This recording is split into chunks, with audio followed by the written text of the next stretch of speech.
a comienzo nuestra presentación del día, cuyo título tengo acá oficialmente: Mezcla de fluidos clarificados por cisalle vertical oscilatorio.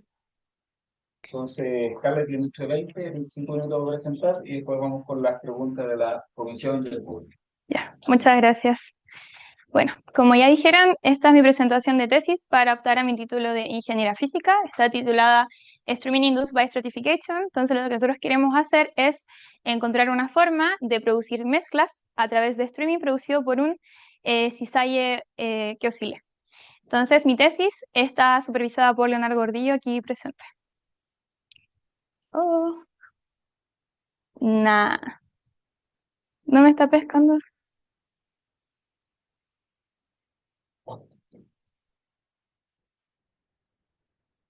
No me está funcionando. Ya, no importa. Ya, entonces, ¿por qué nos interesa estudiar las mezclas inducidas por oscilaciones? Como la mayoría de ustedes sabrán, los cuerpos de agua en la naturaleza se encuentran estratificados. ¿Y eso qué significa? De que tienen alguna diferencia en uno de sus componentes, o de su temperatura, o de la cantidad de sales, su densidad, tiene una variación respecto a alguna de sus dimensiones. Y estas variaciones pueden acelerarse o pueden modificarse debido a acciones atmosféricas, como puede ser el viento, que produce un roce en la superficie, o la penetración del sol y los cambios de estaciones. Ya, aunque, como ustedes pensarán, como depende mayoritariamente de las condiciones atmosféricas, los cambios de estaciones producen estos cambios. Entonces son cambios que son lentos, cambios que usualmente pasan en días, semanas o meses. Aunque pueden haber algunos que se modifiquen por condiciones atípicas. Y una que está muy cercana a nosotros son los terremotos. Entonces pasa de que en el 2010 estudiaron qué pasó en el lago Rapel debido al terremoto y se dieron cuenta que este terremoto de magnitud 8.8 produjo una intensa mezcla vertical en el fondo del lago. Acá lo que podemos observar es el perfil de temperatura en el lago según su profundidad, y en el día 58 del año, que es el día que ocurrió ese terremoto, se produjo una intensa mezcla en el fondo, cambiando drásticamente su perfil de estratificación. En el gráfico de abajo se ve más claramente que había un gradiente de 2 grados de temperatura y se llegó a homogenizar. Entonces ustedes dirán, ¿qué pasó? En 30 minutos se mezcló el lago. Uno diría, bueno, un terremoto es algo súper fuerte, que ¿cómo no va a producir eso? Pero si yo les dijera de que tomaran un vaso de agua y le pusieran azúcar o sal, y le intentaran mezclar solamente haciendo oscilar el vaso, no sería tan fácil sin la ayuda de una cuchara, claramente. Entonces, poniendo en perspectiva lo que sucedió, si vemos también otro estudio donde se estima la mezcla producida en un lago por un tifón que pasó sobre él, que es el lago Biwa en Japón, si vemos la comparación de la cantidad de energía que se transformó en mezcla, para el terremoto del lago Rapel se liberó una cantidad de energía de 0.8 kilojoules por superficie, y eso indujo una mezcla en tan solo 30 minutos. En cambio, el tifón que pasó por el lago Biwa, su mezcla se traduce en 0.05 kilojoules por superficie, y esta inducción se produjo en 2 días. Entonces, no es tan simple entender qué fue lo que pasó y por qué se mezcló tan rápido. Lo que se intentó proponer es que pueden haber sido ondas superficiales las que lo mezclaron u ondas internas. Y cuando se revisa el espectro de frecuencias de las oscilaciones que produjo el terremoto, eran frecuencias muy rápidas en comparación con las frecuencias necesarias para excitar ondas internas, por lo cual eso está descartado. Y lo otro es que pueden haber sido ondas superficiales, pero cuando se hizo la estimación de la escala de la longitud de onda de las ondas superficiales producidas por el lago, eran muy pequeñas en comparación con una que pudiera haber mezclado el fondo. Entonces nosotros nos planteamos identificar un mecanismo nuevo que pueda producir mezclas en fluidos estratificados debido a oscilaciones. Ahí funciona. Entonces, otros estudios que se enfocan en estudiar oscilaciones en fluidos estratificados son muy importantes debido a que para la geofísica es importante entender los procesos que suceden en los cuerpos de agua y cómo estos pueden afectar a los ecosistemas. Hay dos perspectivas que se encuentran generalmente. Una es estudiar oscilaciones paramétricas, que son oscilaciones que toman la cavidad que contiene el fluido y lo agitan completo. Y la otra perspectiva es la oscilación inducida por las paredes o por la capa límite, donde en vez de oscilar el contenedor completo, se agita solamente una de las paredes. Un ejemplo de estudio en oscilaciones paramétricas es el Benelli isomería, que ellos se enfocaron en estudiar la formación de ondas internas y cómo estas, debido a estabilidades, se rompen. El setup que tienen acá, como ellos lo estudiaron, tienen una plataforma sobre la cual se pone una cavidad rellena con un fluido estratificado. A la plataforma también está attach la cámara, se mueve verticalmente gracias a un motor que está en la parte de abajo. Y lo que se puede ver acá son las imágenes de cómo se ve la excitación de las ondas. En el caso de ellos, ocuparon para visualizar las ondas la inyección de tinte fluorescente a medida que se iba produciendo la estratificación y con un plano láser eran capaces de ver lo que estaba pasando. Acá se ven dos modos estables de oscilación y aquí se ve como un modo se rompe, que es lo que ellos querían estudiar. Otros ejemplos son el de ondas inducidas por de oscilaciones en la capa límite, unos de Robinson y McEwen, donde ellos lo que intentaban estudiar era qué pasaba cuando hacemos la oscilación y tiene una frecuencia muy cercana a la excitación de la frecuencia de Boyonza. Entonces, para eso tiene una cavidad donde una de las paredes, cerca de la pared frontal hay otra pared transparente que se mueve y gracias a un motor se puede cambiar su amplitud y frecuencia de movimiento. Y ellos, para observar lo que está sucediendo, ocupan una técnica que se llama Schlieren, que tiene que ver con que cuando hay un gradiente de densidad, también ocurre un cambio en el índice de refracción. Y debido a eso, ellos fueron capaces de observar cómo se producían las ondas internas, los diferentes patrones que tenían. Y en el caso de acá, por ejemplo, ellos tuvieron una frecuencia de oscilación, la mitad de la frecuencia de Boyonza, y en el caso de acá era la misma. Y la última revisión bibliográfica es la de Bey Corcos, que también está relacionada con la de Torpe, que tiene que ver con que nuevamente tiene un fluido estratificado linealmente y estudian qué pasa cuando la capa límite es rugosa. Entonces, ellos quieren encontrar qué pasa con la turbulencia que genera su rugosidad en la capa y cómo eso también puede inducir streaming. Entonces, para ello lo que hacen es que ocupan visualización por inyección de tinta y además también ocupan shadowgraph. Lo que encuentran en nivel cortos es que cuando se excita esta capa límite y se produce turbulencia, se genera un flujo horizontal al que ellos llaman intrusions y que se debe a que las partículas se desestabilizan de la densidad, o sea, del espacio donde estaba su densidad equilibrada, por así decirlo, y se produce un streaming. En el caso de Torpe lo que hace es que quiere ampliar la investigación de eBay y en vez de hacerla oscilar verticalmente, la mueve horizontalmente y generalizando de que el fenómeno vuelva a suceder independiente si es vertical o horizontal y lo que importa aquí es la turbulencia. Entonces, en base a todo lo que vimos ahora, nosotros ¿qué nos interesa? Nos interesa también estudiar cómo sucede streaming en un fluido estratificado, pero para ello lo que proponemos es simplificar lo más posible el problema. ¿Y cómo lo hacemos? Nosotros nos inspiramos en partir desde el segundo problema de Stokes y la variación que estudia Bachelor. El segundo problema de Stokes, como la mayoría sabe, es uno de los pocos problemas que tiene solución analítica de las ecuaciones de Navier-Stokes y consiste en lo que se ve en ese gráfico de ahí, que tenemos un fluido de densidad homogénea y una de las capas límite oscila. Y sabemos que por condición de no deslizamiento, el fluido que está más cerca de la capa se va a mover con ella. Y el movimiento sigue siendo igual al de la capa y se va perdiendo a medida que yo me alejo. Entonces tenemos un fluido que es un campo de velocidades que se vería algo así. Lo que hace Bachelor es que dice, ¿qué sucedería si ahora tengo un gradiente en esta velocidad, en la amplitud de mi velocidad?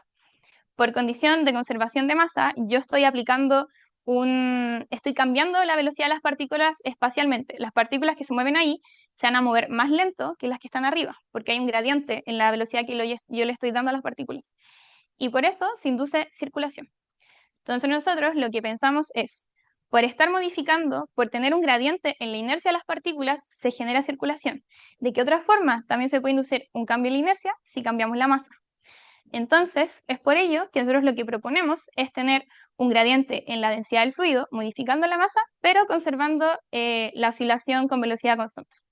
Entonces, nuestro objetivo es generar un gradiente en la inercia del fluido y mover una capa límite en la dirección paralela al cambio de densidad del sistema. Y para ello, tenemos, de forma muy simple como es el montaje, tenemos una cavidad que se rellena con un fluido estratificado linealmente, variando la concentración de sal, por lo cual abajo tenemos partículas de fluido que son más pesadas que las de arriba. En el interior tenemos una correa que oscila verticalmente y esperamos que eso pueda tal vez inducir streaming. Lo que se ve aquí es el ancho de la cavidad que está en la dirección hacia allá. Y como podrán ver es muy más o menos angosta, mide como 6.5 centímetros de ancho y esas son las dimensiones frontales. Y aquí se ve una vista más o menos general de cómo se ve la cavidad en un modelo 3D. Luego la voy a mostrar mejor. Entonces, sintetizando, tomamos lo que ya se ha hecho antes y queremos simplificar el problema sacando elementos como la rugosidad de la pared, sacando la excitación cerca de la frecuencia de Boyanza y también agregamos nuevas técnicas de medición, como son Background Orient Schlieren y Particle Image Velocimetry. De forma muy simple, porque luego lo voy a explicar mejor, Background Orient Schlieren trata de que, como yo les dije, Schlieren juega con poder ver cómo los cambios de densidad cambian también el índice de refracción. Entonces yo si veo un patrón detrás de mi gradiente de densidad, también puedo ver cómo se deforma. Y a través de sus deformaciones puedo saber cómo está cambiando la densidad. Y Particle Image Velocimetry me ayuda a poder ver cómo es el campo de velocidades en el fluido al ver cómo se mueven las partículas de fluido en él. Entonces, lo más importante, lo que queremos hacer es estudiar un fluido estratificado. Entonces, lo principal es generar el fluido estratificado dentro de la cavidad. Para ello, ocupamos una técnica estándar que se llama método del double bucket. El diagrama de ahí lo muestra de manera más simple y en lo que consiste es que tenemos dos buckets, uno que es solo de agua y otro de agua con sal, y ambos buckets están llenados más o menos al mismo volumen. Y lo que hacemos es que el bucket de solo agua lleva un caudal de agua hacia el bucket con sal y desde el bucket con sal se drena agua al montaje. Entonces, a medida que del bucket con sal está saliendo agua con sal y está entrando solo agua, en este bucket empieza a disminuir su concentración máxima de sal que tenía inicialmente. Y con ello lo que logramos es que la cantidad de sal vaya variando linealmente con la altura hasta que arriba no haya solo agua. Aquí lo que podemos ver es un ejemplo de cómo se ve desde la cámara cuando estamos llenando la cavidad, y lo que está ahí al medio en negro son las esponjas. Lo que se ve atrás es el patrón que vamos a usar posteriormente, que luego lo explicaré mejor. Y lo que se ve acá son los resultados a través de análisis de imágenes con Background Orient Schlieren de cómo se ve el campo, de cómo se ve la estratificación, la concentración de sal con la altura. Y se puede ver que uno es lineal como nosotros queríamos que quedara y segundo que es replicable. Porque si vemos el fiteo de la curva es más o menos la misma. Y lo siguiente, ahora nosotros ya tenemos nuestra cavidad con el fluido que queremos oscilar. Ahora, ¿cómo lo oscilamos? Para eso tenemos la programación de una correa móvil y también la toma estroboscópica de imágenes para poder ver qué es lo que está sucediendo. Esto se compone de dos partes principales que trabajan en conjunto. La primera, que solamente mueve el motor, consta de un microcontrolador Arduino que envía señales a un microstep driver y este le manda la señal al motor. Lo que según el código que hicimos, lo que yo le envío al microcontrolador es la amplitud en pasos del motor que yo quiero que tenga la oscilación, la frecuencia y la cantidad de ciclos que quiero que esté oscilando. Y con esa información, así como yo lo programé, lo que se calcula son unas diferencias de tiempos que se le envían, con los cuales se le envían la señal de subida y bajada al motor, y con ello podemos recrear este movimiento sinusoidal de la correa. La siguiente parte, que igual va acoplada al microcontrolador principal, que es el Arduino Mega, es esta parte que tiene que ver con mandar la señal para que se prenda el láser y se tome la imagen. El láser es necesario para poder visualizar las partículas posteriormente. Entonces lo que yo le envío es en qué cuarto de periodo quiero que se prenda el láser para evitar tenerlo prendido constantemente y que induzca alguna convección por calor. Entonces, con cuarto de periodo me refiero a que si esto es una oscilación, yo selecciono si lo prendo ahí, en ese o ahí. Y el número de pasos, como sabemos que la amplitud está modificada en pasos, lo que yo quiero hacer es coordinar la toma de imágenes con el movimiento del motor. Entonces, si yo quiero que se mueva en el paso 40, cuando vaya aquí en el paso 40, va a tomar la foto. Entonces, ahora tenemos el fluido estratificado, tenemos la correa que se mueve, ahora queremos ver algo. ¿Y qué es lo que vamos a ver? Vamos a ver las partículas a través de Particle Image Velocimetry, que es una técnica óptica que lo que hace es que nos ayuda a ver el campo de velocidades del fluido. Entonces, este método está basado en usar trazadores para ver cómo es el flujo. Así como cuando vemos el viento y vemos polvo en el viento, podemos saber qué dirección tiene y hacia dónde se está moviendo. Lo que se ve acá es un diagrama simplificado, no el de mi montaje, muy simplificado. ¿En qué consiste? Lo que se necesita es el fluido con las partículas, se necesita un láser que se separe en un sheet para poder ver solamente un plano y vamos a mirar la cámara. O sea, con la cámara miramos ese plano. Entonces, cuando yo estas imágenes luego de las partículas las analizo, lo que se hace es que yo tengo mi región de interés, o ROI, donde yo estoy mirando. Mi ROI se separa en ventanas de interrogación, que son pequeños sectores de mi imagen, y lo que se hace es que yo comparo esa ventana de interrogación en el tiempo t con la ventana de interrogación en un tiempo más delta t. Y yo, al compararlas, hago una función de correlación y voy solapando espacialmente las fotos entre sí hasta encontrar un pic en la función de correlación que me va a decir que hacia allá, pasado el tiempo t, se desplazaron las partículas. Entonces, es muy importante considerar dos parámetros. Uno es el tamaño de las ventanas de interrogación, pues como es una secuencia progresiva de ventanas, yo parto con una ventana entre comillas grande, como de 64 píxeles, y luego voy disminuyéndola. Partir una ventana grande me ayuda a que la correlación vaya teniendo una ayuda a medida que va achicando las ventanas y vaya sabiendo hacia dónde se está moviendo el flujo. Y también, si yo ocupo ventanas más pequeñas, como por ejemplo es el caso de acá, que se agrega una extra de 16 píxeles, yo voy a tener una mayor resolución de cómo se está moviendo. Y lo otro es el delta t, porque el delta t es muy importante. Si mi flujo sé que es relativamente rápido y ocupo un delta t muy grande, no voy a ser capaz de identificar las mismas partículas cuando compare las ventanas de interrogación. Entonces eso también hay que ajustarlo según el tipo de flujo que uno tenga. Entonces, en resumidas cuentas, yo cuando aplico el método de PIV, voy a tener mi imagen subdividida en pequeñas ventanas de interrogación y cada ventana de interrogación va a tener un vector que me indica hacia dónde ese grupo de partículas se está movilizando. Y así obtengo un campo de velocidades. En mi caso, yo ocupo unas partículas que reflejan luz, que son blancas, que son de PSD, tienen un diámetro de 50 micrones, tienen una densidad de 1.03, que es más o menos similar a la que ocupamos con concentración máxima de sal en agua, que la densidad es de 1.02, y la proporción que añadimos al montaje, perdón, a la cavidad es esa. Cabe destacar de que como estas partículas son relativamente grandes en comparación con lo que se usa, para evitar el settling, que también es algo importante a considerar, agregamos goma xantana, que lo que hace es que aumenta la viscosidad 10 veces, y con eso reducimos la velocidad con la que decanta. Y también, no lo expliqué anteriormente para no confundir, pero esta parte, las partículas y la goma xantana también son agregadas en el método mientras estamos haciendo el método de estratificación, antes de empezar a drenar al montaje, se le agrega la misma cantidad de proporción de partículas y de goma xantana a cada bucket para que así cuando se estratifica solamente varíe la cantidad de sal y no de partículas ni de goma. Ahora, podemos ver entonces qué sucede, cómo se mueve el flujo, cuál sería el streaming inducido. Ahora también queremos ver cómo ese streaming modifica la mezcla que tenemos inicialmente. Entonces, este método, como ya había dicho anteriormente, se basa en poder observar deformaciones de una imagen a través de mirar por un gradiente de densidad. Así como, por ejemplo, acá el suelo está tan caliente que se produce aquí un gradiente de temperatura en comparación con el aire que está más lejos del suelo y se ve que ese puente al fondo se deforma, que imagino que alguna vez ya lo han visto en sus casas o en la calle. Entonces, cuando nosotros miramos por la cámara, sabemos que la deformación sí o sí va a ser proporcional a la variación de la densidad en la dirección de la deformación. En mi caso, esta es la relación que sigue la deformación, que es W, donde ZD es la distancia desde el patrón hacia el gradiente de densidad, N sub 0 es el índice de refracción del fluido sin gradiente, y lo que se ve ahí es la variación del gradiente de densidad en la dirección Z, que es lo que a mí me interesa. Y sabemos también que el índice de refracción cambia con la concentración de sal y tenemos la relación. Entonces podemos modelarlo. Múltiples patrones se pueden ocupar para realizar esta técnica. Inicialmente la técnica se usaba con patrones random y también se hacía una correlación, como expliqué en PIV, para ver hacia dónde se movían las partículas. También hay otras propuestas donde se ocupa checkboard o lattice grid, que lo que hacen es se aplica una FFT para ver hacia cómo cambia la periodicidad del patrón y con eso también ve la deformación.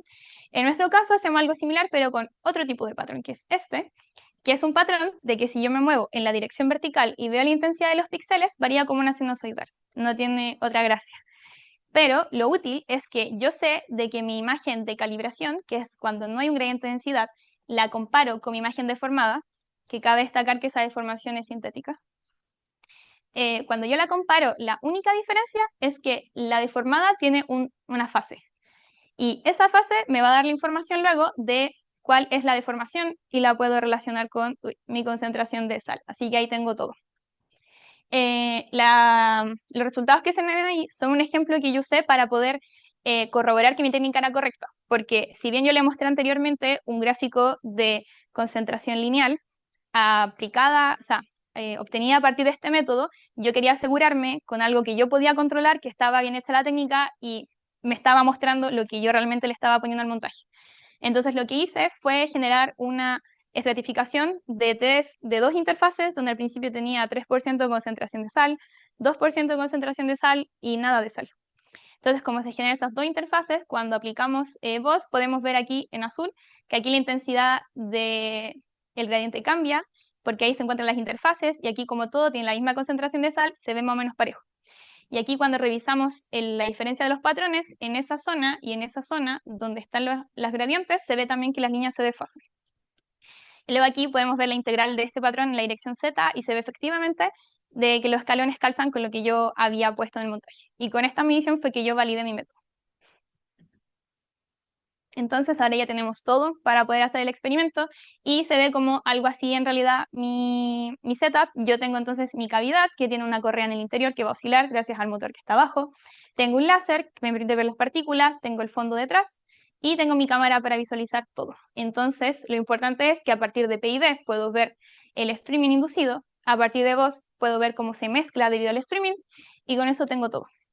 Y aquí solamente hay un diagrama de flujo que es para indicar todo el proceso que yo hago para una sola medición, que consta en estratificar el sistema, incorporar las partículas y todo lo demás, configurar los parámetros de la cámara para lograr una buena visualización, enviar al microcontrolador la información tanto de los parámetros de oscilación como de la toma de imágenes, luego se activa el motor y empieza la adquisición de imágenes y finalmente se van a analizar con voz y PIB. Entonces, la mejor parte, los resultados.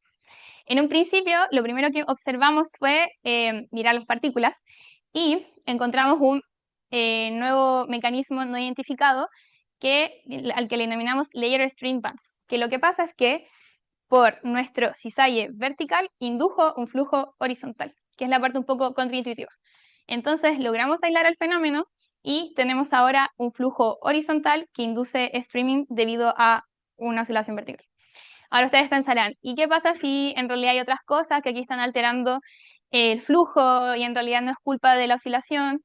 Y no sé, puede que haya visitas ondas internas o que haya un artefacto o que los bordes estén causando esto. Entonces nosotros también lo pensamos y para descartarlo, primero revisamos cuáles serían las frecuencias de resonancia que tendría mi montaje considerando el perfil de estratificación que yo estoy ocupando. Porque como es lineal, yo sé en que cada punto donde cambia la densidad tengo una frecuencia de Brown Sala diferente.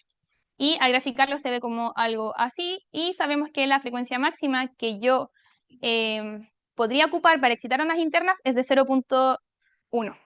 Y el rango de frecuencias que yo ocupo se mueve entre 0.4 y 1.1 Hz. Entonces, no son ondas internas.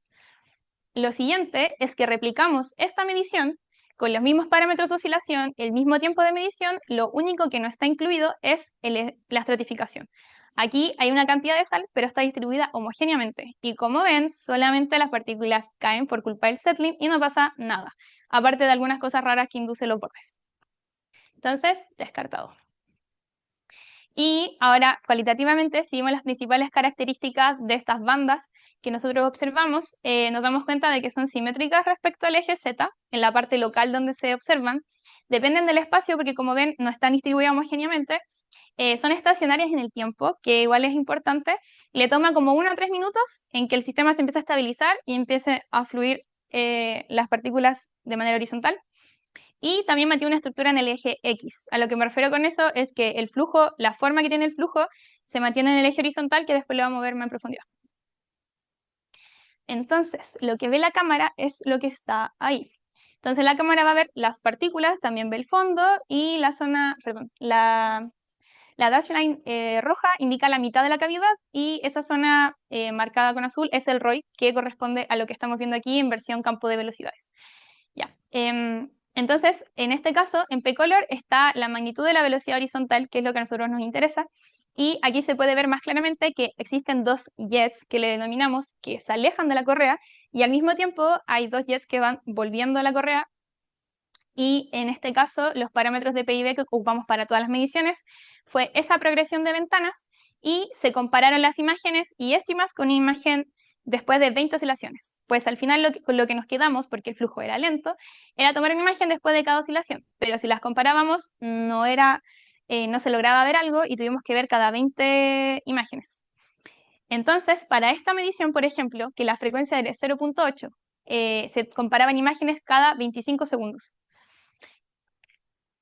Entonces, como dije, tenemos estos dos jets que van y vuelven, entonces sabemos de que existe una circulación localizada, que es a lo que le llamamos bandas, donde aquí ocurre un intercambio de masa y aquí también. Ahora si vemos qué pasa con las magnitudes de las velocidades, yo les mencioné que aquí solamente está la velocidad en x. ¿Por qué? Porque la velocidad en x es pequeña, relativamente, es de 0.03 milímetros por segundo. Y si la comparamos con la velocidad vertical, que es la velocidad en el eje z, es aún más pequeña, es 10 veces más pequeña. Entonces, por lo cual descartamos la velocidad vertical y no las vamos a inspeccionar, solamente nos vamos a enfocar en la horizontal. Ahora, volviendo a la estructura en el eje x de lo que les había comentado, aquí lo que se hizo fue de que vemos una columna de la imagen y promediamos ese sector de la columna y vemos cómo la velocidad en x, dependiendo de z, cambia a lo largo de x. Entonces lo que podemos ver aquí son diferentes perfiles de velocidad cerca de la correa, relativamente cerca y lejos. Y podemos ver de que esta estructura como de tipo onda se mantiene en toda la cavidad, solamente cambia su intensidad.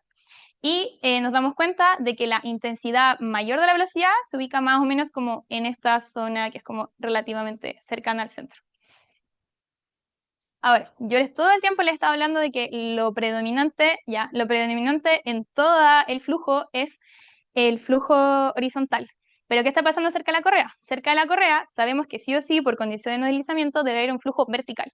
Y si inspeccionamos aquí, lo que se ve es un Qmax de MATLAB de las imágenes. Si vemos, existe efectivamente un flujo vertical que se concentra en la capa límite, que es alrededor de 0.6 milímetros. Y además, también si observamos el sector de acá, en comparación nos damos cuenta que también ahí se puede visualizar la migración de las partículas horizontalmente lejos de la correa.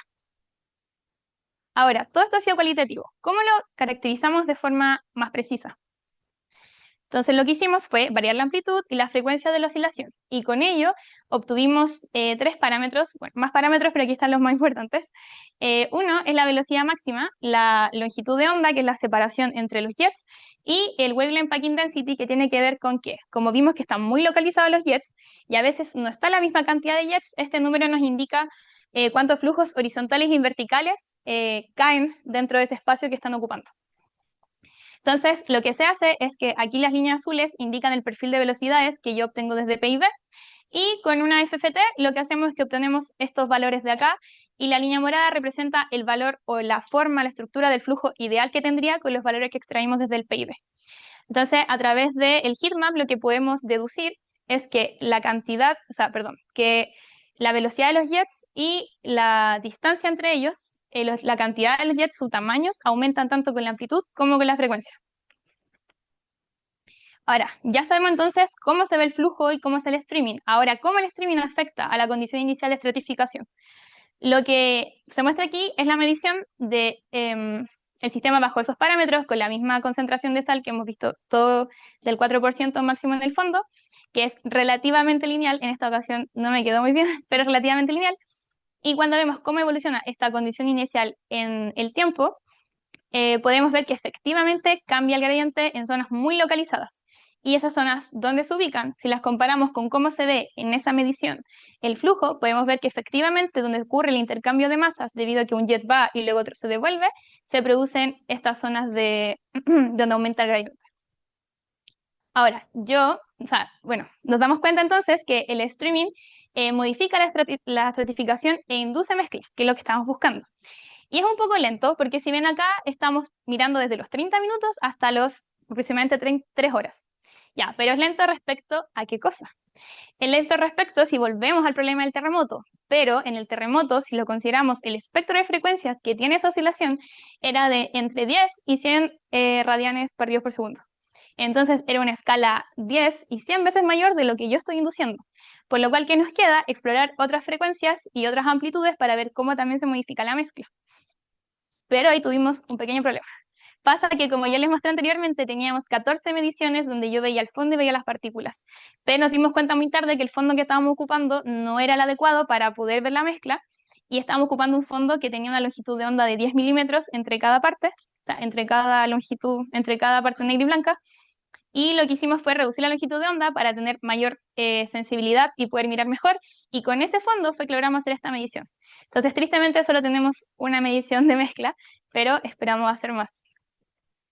Entonces, como conclusión, tenemos que a partir de una oscilación vertical en un fluido estratificado, que genera una capa límite vertical, a gran escala se induce un fluido, o sea, un flujo horizontal, que también dicho streaming produce una mezcla en la estratificación.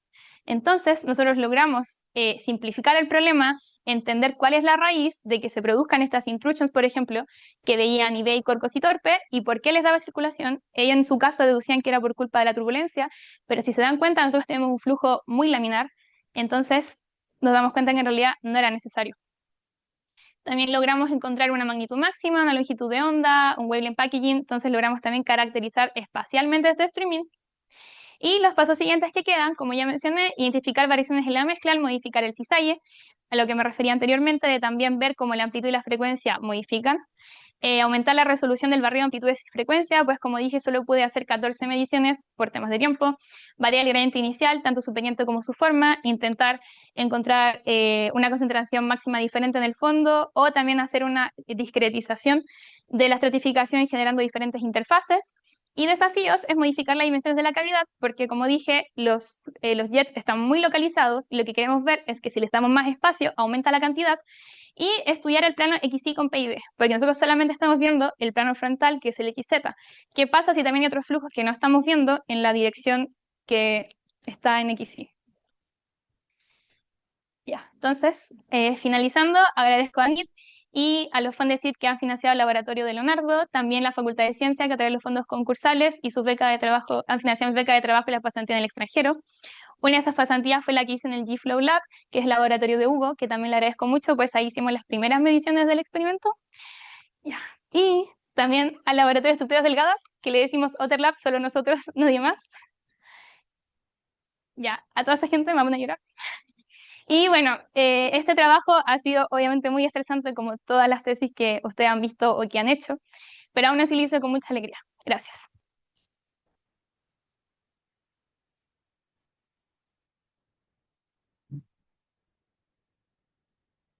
Bien, vamos a ver las preguntas y se pongan la parte técnica con Hugo. ¿Quieres hablar por aquí? No, no, dale a Hugo. Ah, ya, pero me voy a mutear yo. Hugo, te toca hacer las preguntas. Son preguntas abiertas. ¿Me escuchas?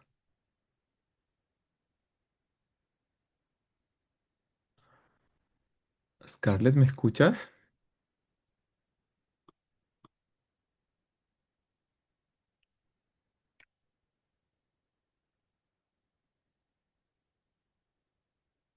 ¿Me pueden escuchar?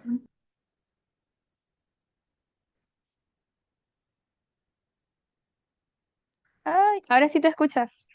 Ya. Em, en primer lugar, em, estoy muy contento por el resultado que obtuviste. La tesis habla por sí sola del esfuerzo que hiciste. Quizás después te puedo echar flores, pero hablemos ahora del problema que está súper interesante. Creo que nunca había visto la excitación de streaming en un flujo estratificado verticalmente forzado por un cisalle vertical. Yo creo que en sistemas naturales, dado la razón de aspecto que tienen los sistemas naturales, que usualmente cuando uno en el rango más conservador, el espesor promedio de un cuerpo de agua dividido por la escala de longitud horizontal, esa razón de aspecto es como 10 elevado a menos 3. Puede ser mucho más chico en el caso del océano. Entonces tú estás como en el límite de agua súper somera. Entonces, lo que hace la gente para investigar estos sistemas es básicamente forzar la superficie como entendemos cómo el viento lo hace. Entonces, el cisalle usualmente se aplica en la dirección ortogonal a la estratificación que los sistemas desarrollan, ¿cierto?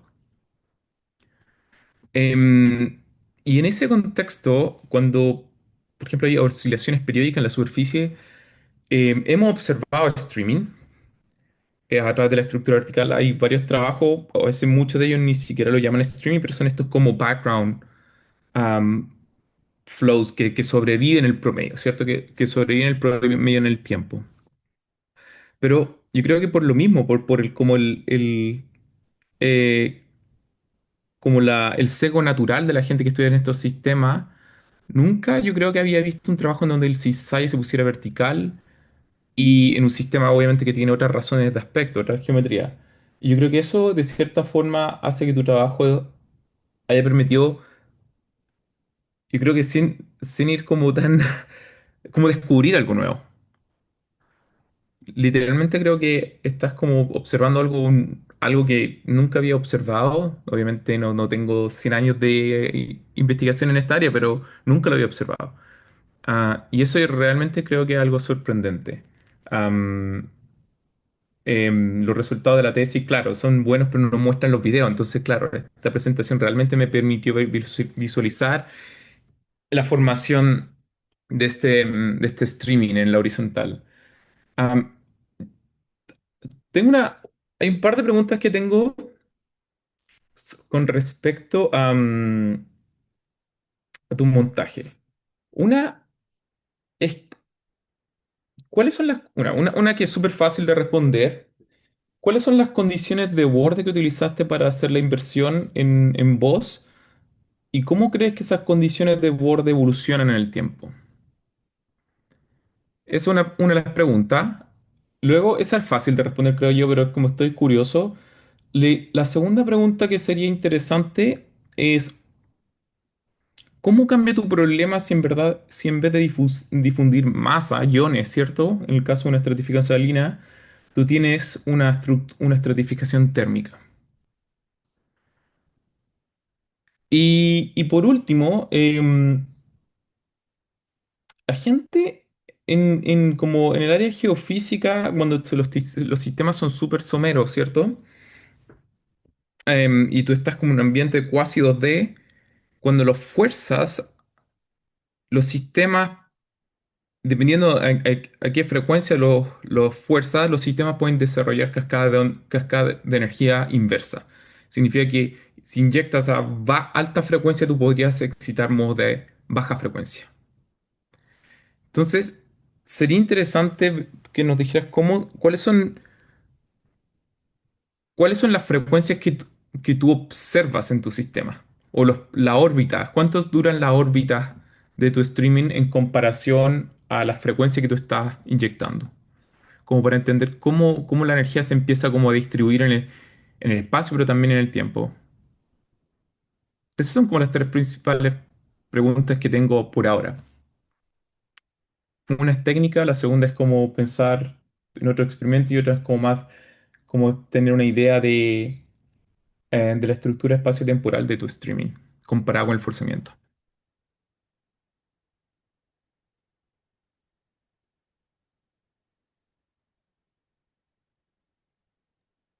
Ya. Primero te respondo la última.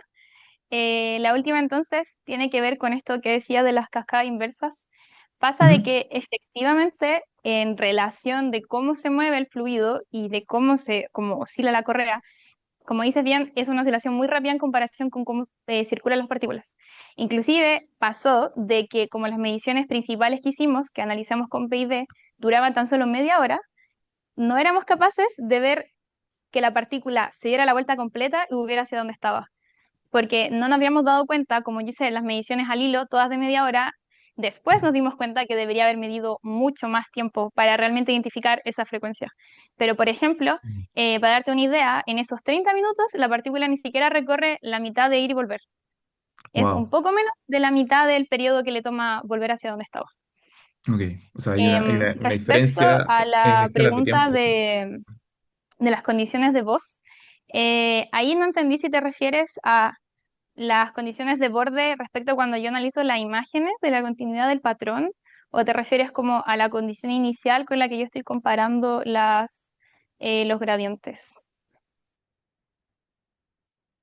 A las condiciones iniciales, pero las condiciones de borde también, ¿cierto? Tú tienes una condición de borde que te permite a ti reconstruir el, el campo de concentración.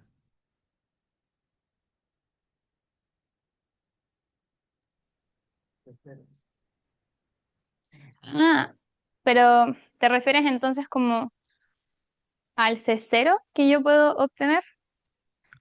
Porque, claro, o sea, yo tengo la Claro, condición inicial, que es como el campo, las densidades sin haber oscilado, claro, pero eso lo con puedes condición de borde te determinar, refieres al ¿cierto? límite de las murallas entonces, Sí, o claro, eso lo puedes determinar, pero ¿cómo evoluciona eso, esa condición en el tiempo?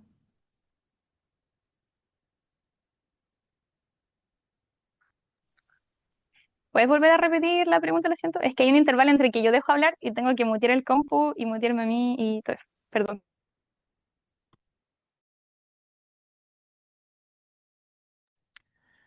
Sí, por supuesto. Em, Tú tienes la condición inicial, que está bien caracterizada claro, por cómo construyes tu estratificación.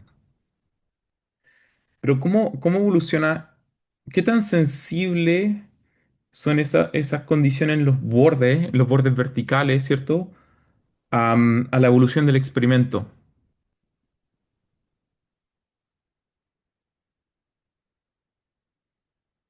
Me imagino que como es salinidad, no debe haber mucha mezcla, o sea, no debe haber mucho cambio de la condición de borde de sal en los bordes.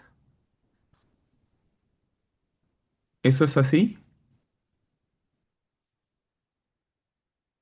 Ya, como dices, creo que lo que entiendo es que, claro, como están los bordes, y yo ya he dicho que también hay unos flujos como relativamente fuertes que suceden ahí, si eso induce mezcla, al menos, por ejemplo, en lo que habíamos visto, uy, en lo que habíamos visto ah, en esta diapo, por ejemplo, acá se ve la mayoría en realidad de la cavidad, se considera más o menos que esta parte está cerca de los bordes.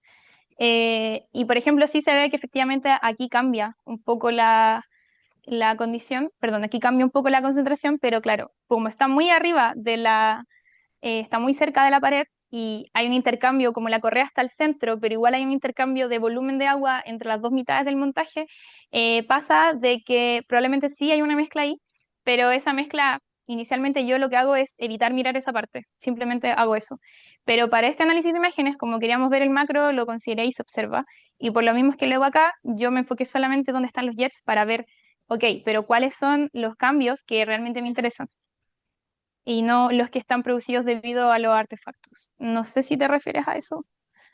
Sí, sí, me queda claro. Sí, ok. Ya.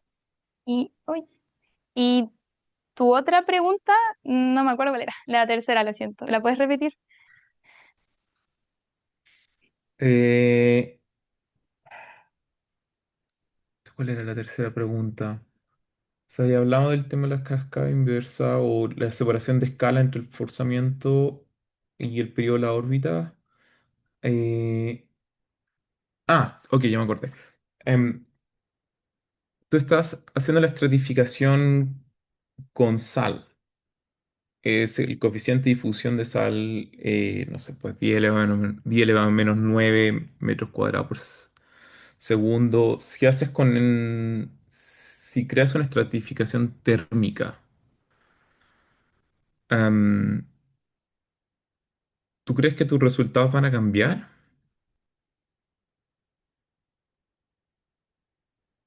o se van a mantener iguales?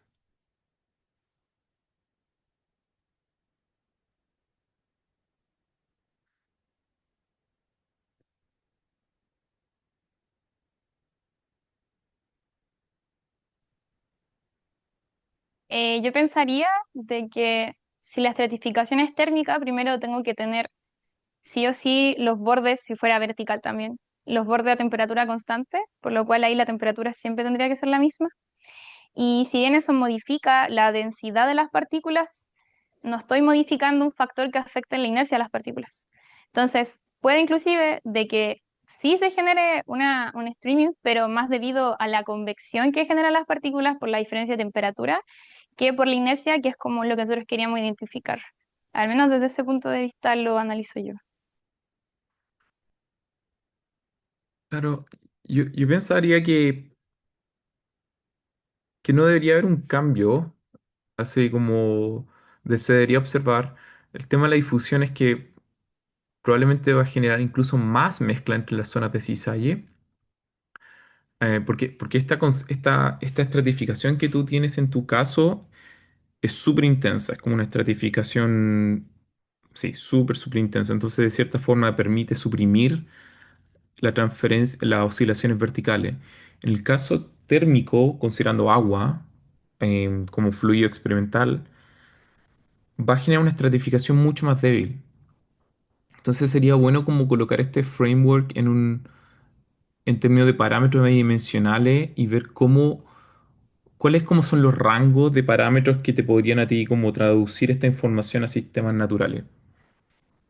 Em, ¿cuáles serían los parámetros dimensionales de un sistema análogo en la naturaleza y ver en qué rango, qué tan cerca o lejos estás de un sistema natural, considerando fluidos salinos que a veces se estratifican o fluidos térmicos que a veces se estratifican.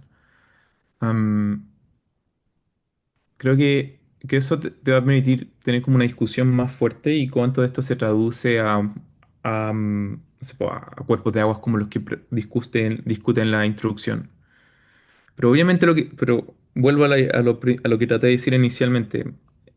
Independiente si esto es cercano a lo que puede ocurrir en un sistema natural o si este mecanismo ocurre o no en un sistema natural, yo creo que este tipo de mecanismo que estás mostrando es bastante único y puede tener otro tipo de aplicaciones y quizás pueden haber otros sistemas que no son lagos que pueden tener este tipo de dinámicas que está observando aquí. Bien, eso por ahora. Muchas gracias. Bien. Vamos con la pregunta de la profesora. Para preguntar Francisca. Gracias.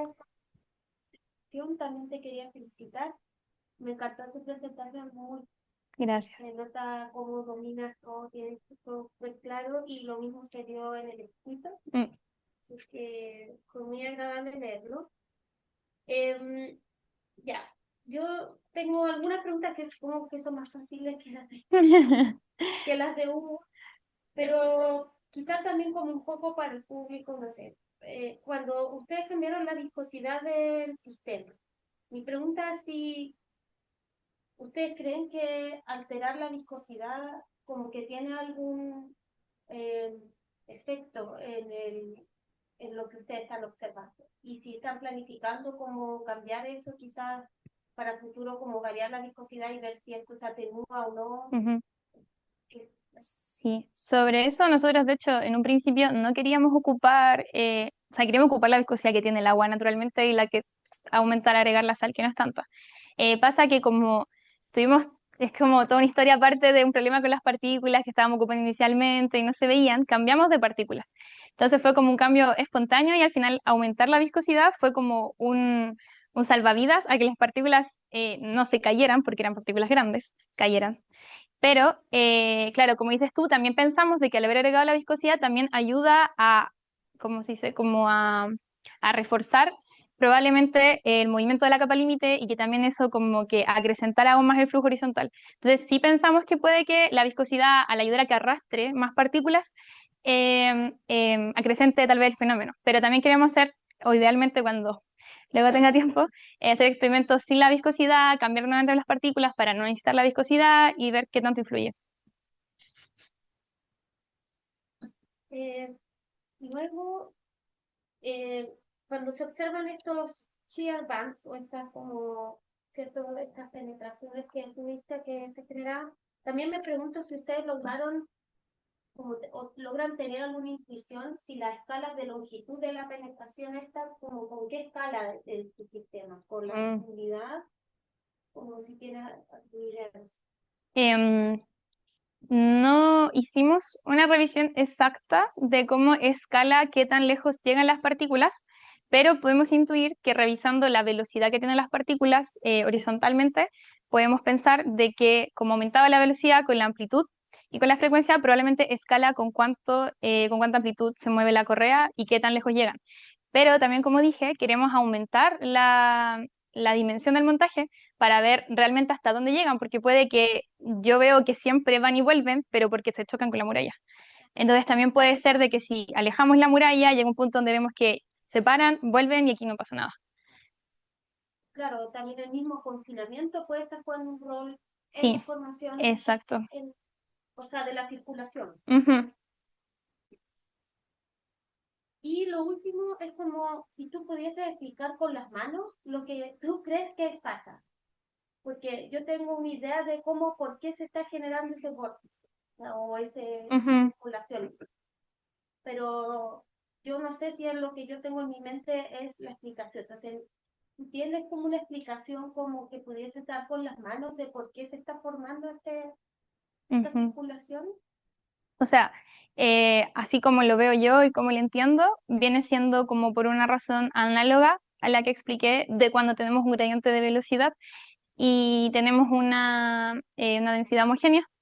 Lo que yo intuyo que es lo que sucede, pasa de que hay partículas que tienen más inercia que otras, entonces algunas se van a mover más rápido que otras y por conservación de masa van a terminar empujando hacia donde tienen espacio y hacia donde tienen espacio es hacia la horizontal. Y así es como lo veo yo, que terminan como saliéndose de esa fila y luego otra la reemplaza y así. Al menos así es como yo lo veo, pero estamos intentando darle como una razón más profunda al hacer el análisis analítico, que incluso estaba adjuntado al final de la tesis, pero es muy preliminar. Lo estuvimos haciendo como la última semana antes de terminar de escribir, entonces también esperamos llegar a como dar con esa respuesta que estás buscando tú, pero por ahora sí es como yo lo entiendo. Que no sé si será algo así, pero me imagino que en el gradiente vertical que están generando, se están generando también quizás como, eso se podría mirar quizás como en el mismo gradiente de densidad de la sal o los cambios, como estructuras en donde cuando tú desplazas tus partículas verticalmente por un lado, como que por condición de borde, digamos ahora horizontal, como de, si pensamos como el flujo como laminar, como que no pueden penetrar verticalmente, entonces lo único que les queda es como un transporte horizontal, Ujú, imagino yo, como, pero eso tiene que ver solo como quizás con los cambios de densidad como láminas. ujú. Sí. Quizás podrían intentar identificar si dentro de su estratificación hay puntos como en donde eso cambia muy, quizás, y ahí es donde justo se te forman los... Claro, sí, sí, sí. Ujú, muchas gracias.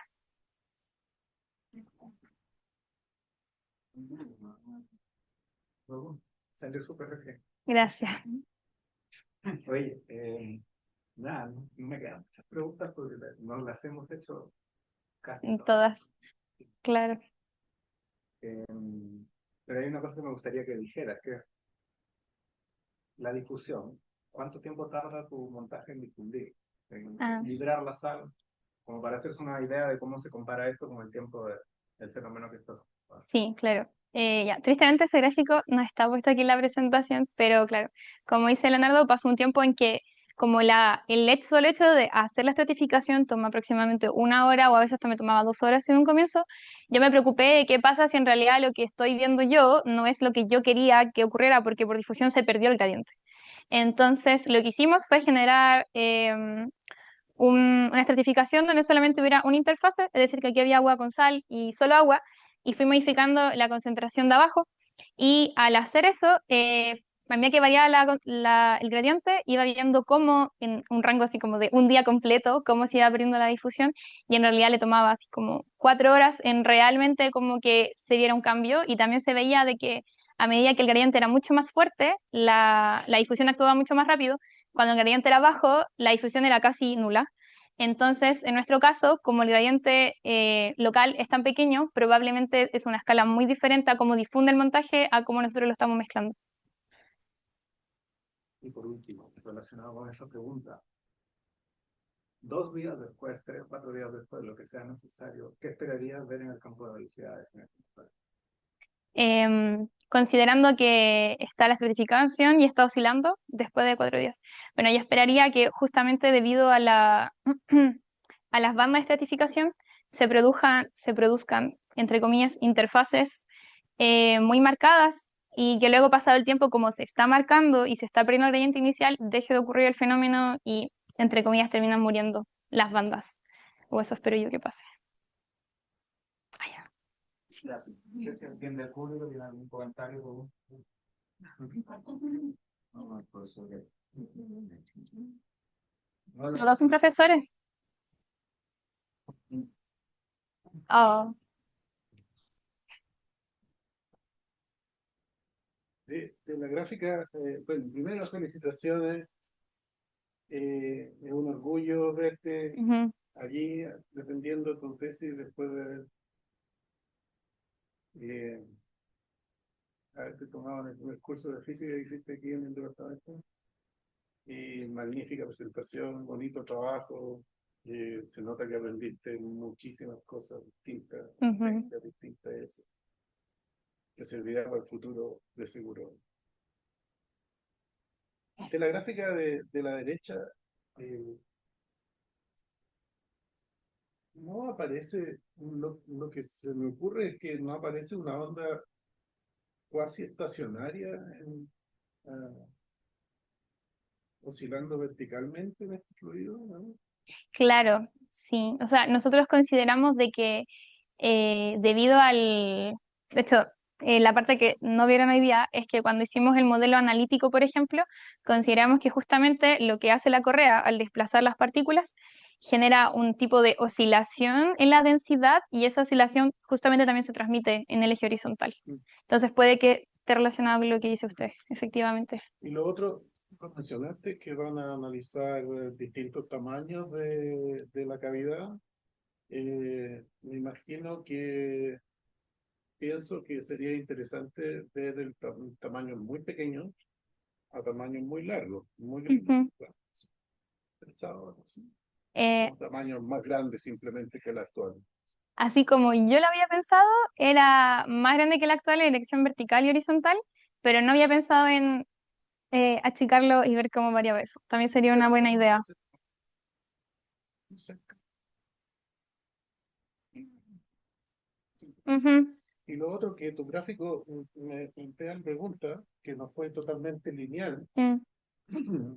quizás jugar con una estratificación que no sea lineal, Ujú. ¿ya? Y la verdad que estoy diciendo, más que preguntas, estoy diciendo las Idea. cosas que se me ocurrieron. Ujú. Otro experimento con la ingeniería física sería hacerlo con material granular. Material granular, sí. Como tienen acceso a partículas muy pequeñas, entonces pueden ir variando las densidades y repetir exactamente el mismo experimento con material granular. Yo creo que la tomaste buena, me encantaría. Sí. Ya, nueva tesis, si alguien quiere. Bueno, Eh,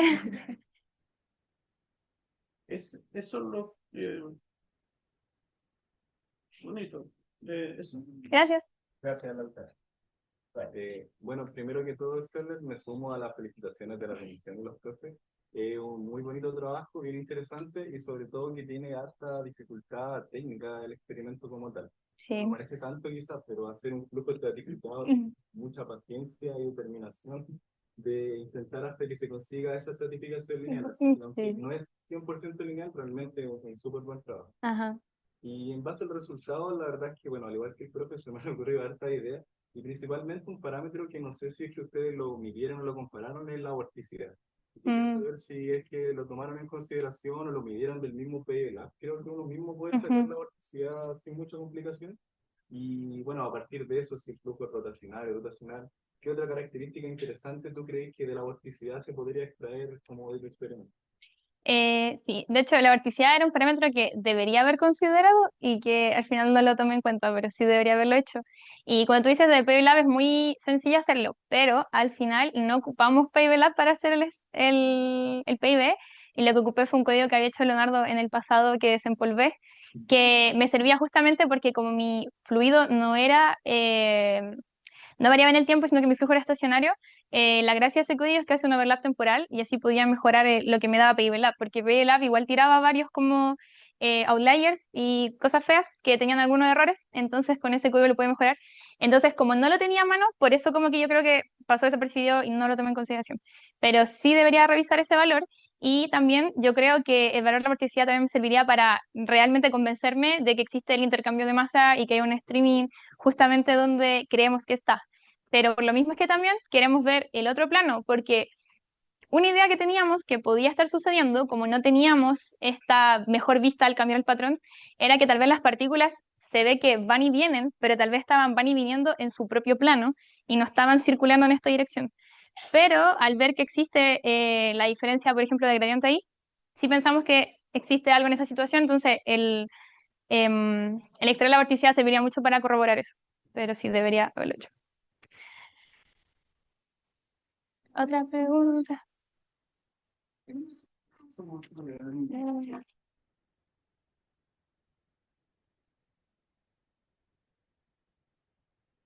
Miguel, le vamos a pedir entonces al público, por favor, que se retire para poder chequear esto. De igual salgo, ¿cierto? Les voy a dejar este porque tienen que hablar con Hugo. Ella. ¿Querer? Ya, Sí, sigue escuchando. ahí viene la gente.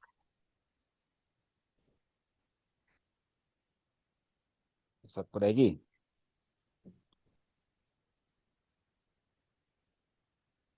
En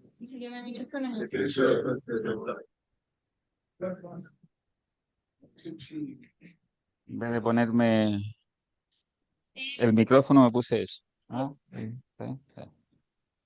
Bueno. Yo estoy acostumbrado a usar el micrófono.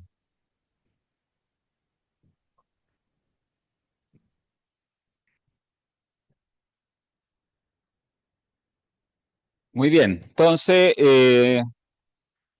la verdad es que para mí ha sido un privilegio haber tenido la oportunidad de animar este examen, cuyo resultado... ¿No estoy muy animado? Ha sido un agrado para mí estar en este examen y ser el animador de este examen que tiene nota máxima, 7 en el oral y el escrito. Así que le damos un gran aplauso.